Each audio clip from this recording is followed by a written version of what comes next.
तो आचार्य की भी जब मधुसूदन ओझा जी का हम ग्रंथों को देखते हैं तो उनके पृष्ठभूमि में एक श्लोक को लिखते हैं, यत्र प्रदर्श्या विषया पुरातना, यत्र प्रकारो अभिनव प्रदर्शने, यत्र प्रमाणम श्रुतया सयुक्तयः, तद ब्रह्म विज्ञानम इदम विमृश्यताम। यही पर उन्होंने बताते हैं कि हम जो भी कुछ कह रहे हैं वो श्रुति एवं तर्क से, जस तर्केण नानुसंधत्ते सधर्मम वेद नेतरः। इसी श्रुति प्रमाण और तर्क प्रमाण को लेकर उन्होंने ब्रह्म विज्ञान का ही यहाँ पर प्रदर्शित किया है। इससे लगता है कि जो हमारे आचार्य, न्याय के आचार्य भी जैसे कुतोवा नूतनम वस्तु वयम उत्प्रेक्षित मुख्यम जिस प्रकार धारा देते हैं, तो आचार्य ने भी उसी प्रकार स्थिति को बताया है। फिर उनके देखते हैं तो ग्रंथ के दृष्टि में जब देखते हैं, सार्वजनिक विज्ञान भाष्य तो उनका है ही है, किंतु उसके साथ साथ उन्होंने पहले 12 वादक ग्रंथ का उन्होंने विचार किया। 12 वादक ग्रंथ के विचार के बाद उन्होंने जब आते हैं तो फिर कहते हैं कि जिस प्रकार वहां भी हुआ था कि भगवान कृष्ण को थोड़ा न्यून कर दिए और इसको जो है अपने भारत में जो है अपने पुरुषार्थ चतुष्टय व अपने चातुर्वर्ण्य को ज्यादा महत्व दे दिया।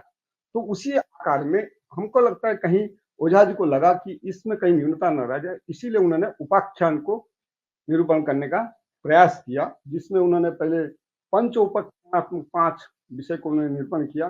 पहला रखा उन्होंने जगत गुरु ब्रह्मोपाख्यानम, दूसरा रखे स्वर्ग दैवतोपाख्यानम, तीसरा है भारत वर्षीय आर्योपाख्यानम, फिर उन्होंने रखा पारिषद ब्रह्मोपाख्यानम, फिर द्वादश विज्ञानोपाख्यानम। इसी उपाख्यान के संदर्भ में जो हम पाते हैं कि आख्यान और उपाख्यान में कोई भेद है कि नहीं, तब जब हम सिद्धाचार्य को देखते हैं तो वहां पर आख्यान और उपाख्यान में अर्थभेद वो बताते हैं। तो वो लिखते हैं, स्वयं दृष्टार्थ कथनम प्राहु आख्यानकम बुधाः। जहां दृष्टार्थ को हम प्रतिपादन करते हैं उसको हम आख्यानक कहते हैं, और जहां श्रुतार्थ का प्रतिपादन करते हैं अर्थात अनुभव से सिद्ध नहीं है, प्रत्यक्ष विद्य नहीं है, उसी को हम उपाख्यान के रूप में स्वीकार करते हैं। लिखा है, श्रुतस्य अर्थस्य कथनम उपाख्यानम प्रचक्षते। ऐसा करके श्रीधर स्वामी ने अपने जो सिद्धरी टीका है उसमें उन्होंने विचार किया है। फिर आख्यान के संदर्भ में आचार्य जी ने, हमारे शुक्ला जी ने बताया कि आख्यान के लेकर हमारा कात्यायन जी ने भी एक वार्तिक का भी निरूपण प्रतिपादन किया है। फिर हमारे पुराण में आता है, आदि काव्य मैंने महाभारत के आदि पर्व में आते हैं। तो इस तरह विचार करते हुए जब आते हैं तब हम देखते हैं तो हमारी जो भारतीय परंपरा या भारतीय संप्रदाय रही है, कोई की कुछ कार्य करते हैं, अच्छे कार्य करते हैं तो उसके अभिनंदन करना चाहिए। हाँ, हमारे लिए भी विषय दिया गया कुत्स एवं विश्वामित्र जी के द्वारा जो उनका अभिनंदन किया गया, उस संदर्भ में हमको कुछ कहना है। तो मैं ज्यादा कुछ बोलूंगा नहीं, क्योंकि मैं उस विषय में अनभिज्ञ ज्यादा जानता नहीं हूँ। फिर भी हम देखते हैं तो पहले प्रतिज्ञा वाक्य लिखते हैं आचार्य ओझा जी, दस्युनाम निग्रहणाद आर्यानम स्वराज्य संप्राप्ते सुरस्ते अत्र सर्वलोके स्वर्गायेन्द्र सगंतुम अभ्यक्षत। क्योंकि हमारी भारतीय परंपरा में ये रहा है कि हमारे गो, भूमि और ब्राह्मण जो है, गो, कन्या और ब्राह्मण, इन तीनों का संरक्षण होना चाहिए। इन संरक्षण के लिए हमारे जो है, हमारे जो अवतार पुरुष हैं, मर्यादा पुरुषोत्तम जी हैं, वो भी उन्होंने उसका संरक्षण किया है। क्योंकि जब हम भट्टी काव्य को देखते हैं तो वहां पर भी एक वाक्य आता है, जब मारीच के साथ कथोपकथन होता है तो उस समय वो पूछते हैं कि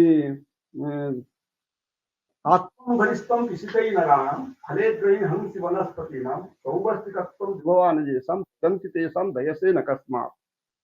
अर्थात जो लोग दूसरे दिन में क्या खाएंगे उसके लिए जो नहीं सोचते हैं, सौवस्तिकत्वम विभवान येषां, उन लोग को तुम मारकर अपने पेट में भर रहे हो, ऐसे जो ये कर रहे हो ये तुम्हारा ठीक नहीं है।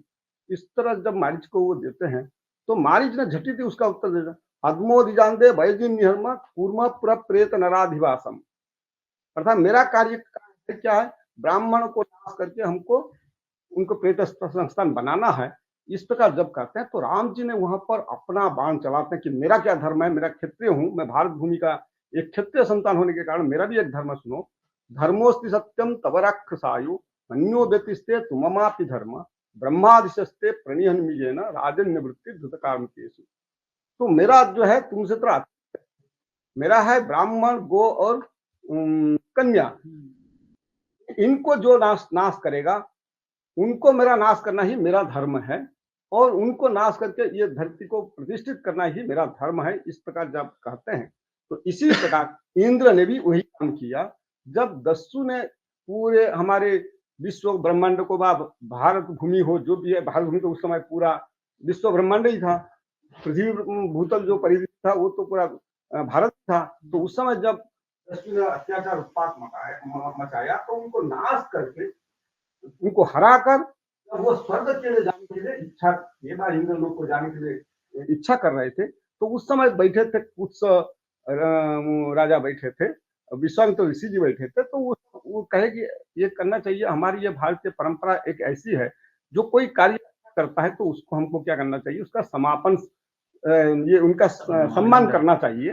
तो उसी सम्मान को प्रदर्शन करने के लिए उन्होंने तीन चीज वहां पर ये तीन चीज को उन्होंने तय किया, कहाँ कहाँ हमको सम्मान करना चाहिए, क्योंकि अकेले इंद्र जी ने तो उसको हमें जय दिया नहीं, उनके लिए उनके सेना है, तो पहले सम्मान होना चाहिए तो सेना के कुटीर में ही होना चाहिए। सेना के कुटीर के लिए उन्होंने फिर वहां पर सम्मान किया गया, अभिनंदन सम्मान किया गया। फिर उसके बाद कहाँ हो जाएगा, जिस ग्राम में हम विद्यमान है सूर्य नगर में, वहां होना चाहिए। फिर उसके बाद होना चाहिए, कहाँ होना चाहिए, सूर्य सदन में होना चाहिए। तो ये तीन व्यवस्था वहां पर दी गई। इसी प्रकार जो हमारा भारतीय संस्कृति उसी प्रकार है, जो छोटे होते हैं पहले उनका सम्मान होता है, फिर उसके ऊपर वाले होते हैं, फिर उसके बाद श्रेष्ठ का होता है। तो उसी कोटि को भी जो हमारे भारतीय परंपरा, वैदिक परंपरा में ये परंपरा रही है, तो उसी परंपरा को यहाँ पर भी ओझा जी ने व्यवस्थापित करने का प्रयास किया। प्रयास किया है उन्होंने, मैंने श्रुति एवं स्मृति दोनों वाक्य को सम्मिलित प्रमाण के रूप में रखकर यहाँ पर व्यवस्थापित करने का प्रयास किया। तो उसी पर उन्होंने एक देते हैं कि क्या ये जो है, एक शब्द हम लोग समापन समारोह कह देते हैं, उन्होंने एक अच्छा शब्द प्रयोग किया है, उत्तरम महा करके शब्द प्रयोग किया, उनके कारिका में लिखा है, उपकर्तृ कृतोपकृतिम कीर्तयितुम जो महोत्सव क्रियते उत्तर तदुक्तम तत्र स पानासने गुणाख्यानम। पान में, भोजन में, आसन पानी पीने में और भोजन में और गुणाख्यान में इनकी कीर्ति नहीं चाहिए, इनकी सम्मान हो। कौन कौन करेगा, तो क्या जो उपकार करने वाले और जो उपकृत हुए हैं, तो उपकृत व्यक्ति के द्वारा ये जो है उत्तम होना चाहिए, समापन उनका समारोह होना चाहिए। तो इस प्रकार उन्होंने पहले शिविर में, फिर उसके बाद आपका सूर्यनगर में, फिर आपका सूर्य सदन में, इस प्रकार किया गया। फिर उसके बाद सोमोपान मूलक स्तुति भी की गई है। फिर उसके बाद अंगिरस के जो पुत्र हैं, तो सभ्य के द्वारा, उसके द्वारा भी स्तुति की गई है। तो इस प्रकार हमारे जो नित्यम वृद्धो बसे चत्वारिदस्य वर्धन्ते आयुर्जय सोबलम, इस प्रकार जो हमारे भारतीय परंपरा की व्यवस्था है, उन व्यवस्था को संरक्षण मैंने आगे बढ़ाने के लिए, उस संरक्षण, उस संस्कृति को भी आगे परंपरा हमारे जाने, तो उनको वांग्मय के द्वारा एवं लौकिक वांग्मय के द्वारा उभयथा उन्होंने समझाने का प्रयास किया है।